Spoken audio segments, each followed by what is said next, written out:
November কোন বাকশালপন্থীকে বাংলার রাজপথে আমরা নামতে দেব না। যদি কেউ নামবার অপচেষ্টা চালায় আমরা তাদেরকে রাজপথে মোকাবেলা করব ইনশাআল্লাহ। রাজনৈতিক পক্ষগুলোকে বলতে চাই, আমরা রক্ত দিয়েছি বালাকোটে, আমরা রক্ত দিয়েছি শাপলা চত্বরে, আমরা রক্ত দিয়েছি 2015 সালে, রক্ত দিয়েছি 2021 সালে, রক্ত দিয়েছি জুলাই বিপ্লবে। আমাদের মুখোমুখি দাঁড়াবার চেষ্টা করবেন না। আমরা রক্ত দিয়ে অধিকার আদায় করি, রক্ত দিয়ে বাংলাদেশ কিনেছি, রক্ত দিয়েই বাংলাদেশের স্বাধীনতা রক্ষা করব ইনশাআল্লাহ।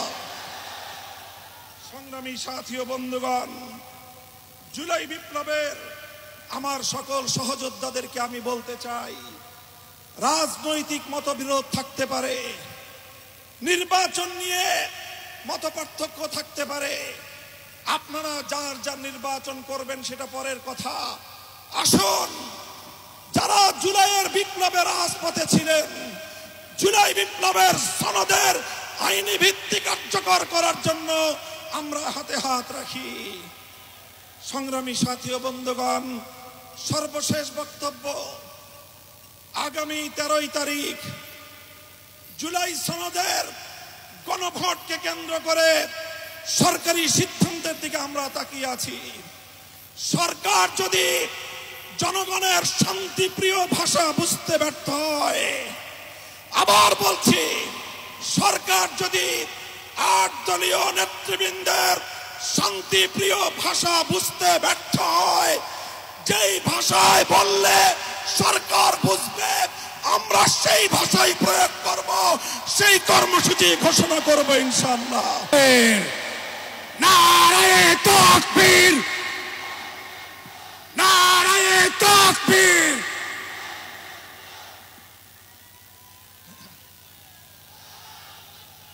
আসসালামু আলাইকুম ওয়া রাহমাতুল্লাহ। আলহামদুলিল্লাহি রাব্বিল আলামিন, ওয়াসসালাতু ওয়াসসালামু আলা সাইয়্যিদিল আমবিয়া ওয়াল মুরসালিন ওয়া আলা আলিহি ওয়া সাহবিহি আজমাইন। আউযু বিল্লাহি মিনাশ শাইতানির রাজীম। বিসমিল্লাহির রহমানির রহিম। ইন্নাল্লাযীনা ক্বালু রাব্বুনাল্লাহু সুম্মা ইসতাকামু ফালা খাউফুন আলাইহিম ওয়ালা হুম ইয়াহজানুন। সাদাকাল্লাহুল আযীম। দেশপ্রেমিক ও ইসলামী সমমনা 8টি রাজনৈতিক দলের উদ্যোগে আয়োজিত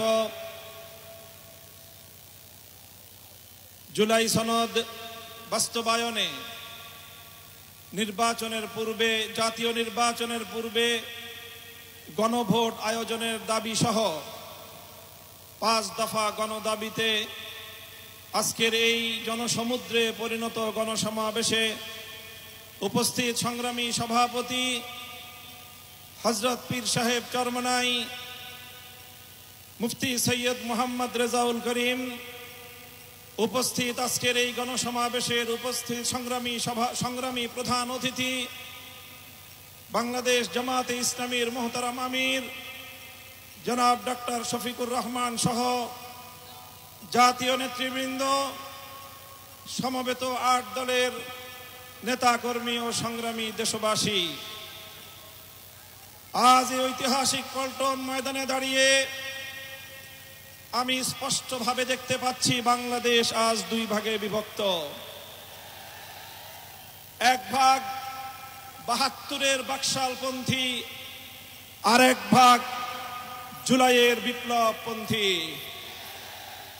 আজ বাংলাদেশের প্রতিটি রাজনৈতিক দল এবং পক্ষের কাছে আমার সুস্পষ্ট জিজ্ঞাসা, সবাই যার যার অবস্থান পরিষ্কার করুন। হয় আপনি জুলাই বিপ্লবের পক্ষপাতী, আর না হয় আপনি 72-এর বাকশালপন্থী। 72-এর পরাজিত বাকশালপন্থীরা আগামী 13 নভেম্বর বাংলাদেশের বিরুদ্ধে লকডাউনের নামে যুদ্ধের ঘোষণা দিয়েছে। আমি ঘোষণা করতে চাই, সংগ্রামী সাথী ও বন্ধুগণ, 2024-এর জুলাই বিপ্লব সহস্রাধিক তাজা প্রাণের রক্তের বিনিময়ে অর্জিত এই বিপ্লব। এই বিপ্লবের ভিত্তিতে আগামী বাংলাদেশ পরিচালিত হওয়ার জন্যই ঐক্যমতের ভিত্তিতে জুলাই সনদ প্রণীত হয়েছে। এই জুলাই সনদ কোন কাগজে সনদ হিসেবে আমরা দেখতে চাই না। জুলাই সনদকে আমরা আগামীর বাংলাদেশের রূপরেখা হিসেবে দেখতে চাই। এজন্য আমরা ৮ দলের পক্ষ থেকে বলেছি, অনতিবিলম্বে জুলাই সনদকে সরকারি আদেশের মাধ্যমে এর প্রাথমিক আইনি ভিত্তি প্রদান করতে হবে। এরপরে আগামী ত্রয়োদশ জাতীয় সংসদ নির্বাচনের পূর্বেই গণভোটের মাধ্যমে জুলাই সনদকে চূড়ান্ত আইনি ভিত্তি প্রদান করতে হবে। এর ব্যত্যয় হলে জুলাই বিপ্লব পন্থীরা বরদাস্ত করবে না, সেটা মানবে না। আমরা সুস্পষ্ট ঘোষণা দিতে চাই, আমাদের জুলাই যোদ্ধাদের, জুলাইয়ের বিপ্লবে শাহাদাত বরণকারী বীর শহীদদের রক্ত মারিয়ে জুলাই বিপ্লবের, জুলাই সনদ বাস্তবায়নের গণভোট ছাড়া বাংলার মাটিতে আমরা আর কোনো কিছুই হতে দেব না। আমি জানি না জাতীয় নির্বাচনের আগে জুলাই সনদ বাস্তবায়নের লক্ষ্যে গণভোট হলে কার কি সমস্যা, সেটা আমাদের বুঝে আসে না। আমাদের সমস্যা হলো জুলাই সনদের গণভোট ছাড়া যদি জাতীয় সংসদ নির্বাচন অনুষ্ঠিত হতে থাকে, জাতীয় সংসদ নির্বাচন যদি তফসিল ঘোষণা হয়ে বাস্তবায়িত হয়, অনুষ্ঠিত হয়, সেখানে অনেকগুলো বড় বড় জটিলতার সৃষ্টি হবে।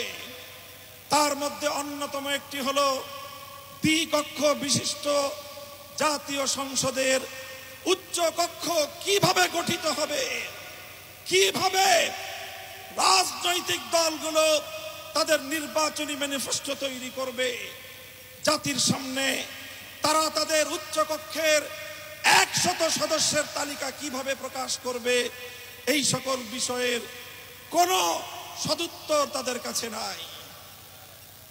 যারা জুলাই সনদের গণভোট জাতীয় সংসদ নির্বাচনের আগে অনুষ্ঠানের ক্ষেত্রে বিরোধিতা করছেন, আমরা তাদের সমস্যার কথা জানতে চাই। কোনো যুক্তি নাই, কোনো যুক্তি নাই। তারা জুলাই সনদের বাস্তবায়নকে ঠেকিয়ে দিয়ে বাংলাদেশে আবার ফ্যাসিবাদ কায়েম করবার ষড়যন্ত্র করছে। পরিষ্কার ঘোষণা করি, রক্ত দিয়ে যেই ফ্যাসিবাদ বিদায় করেছি, প্রয়োজনে আবার রক্তের সাগর প্রবাহিত